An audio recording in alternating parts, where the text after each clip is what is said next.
বাচ্চাকে খাওয়ানোর সময় যেসব ভুল কখনো করবেন না। আপনার ছোট্ট সোনামণির স্বাস্থ্যকর বৃদ্ধি ও মানসিক উন্নতির জন্য সঠিকভাবে খাওয়ানো অত্যন্ত জরুরি, কিন্তু কিছু ভুল আমাদের অজান্তেই বাচ্চার ক্ষতি করতে পারে। চলুন জেনে নেই সেই ভুলগুলো কি। জোর করে খাওয়ানো। অনেক বাবা মা বাচ্চা না খেলে জোর করে খাওয়ান। এটি বাচ্চার খাবারের প্রতি বিরক্তি তৈরি করে এবং খাওয়ার সময় ভয় ধরাতে পারে। 2. টিভি বা মোবাইল দেখিয়ে খাওয়ানো।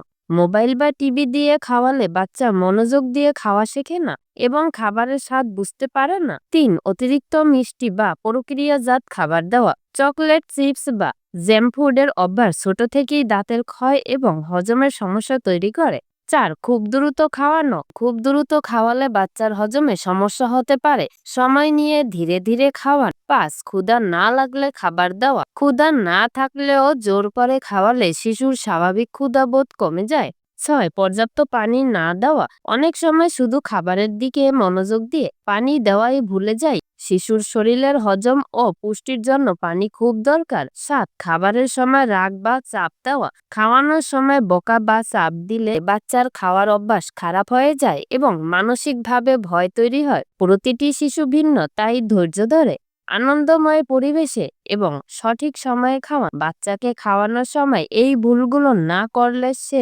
খাওয়ার প্রতি আগ্রহী ও স্বাস্থ্যবান হবে।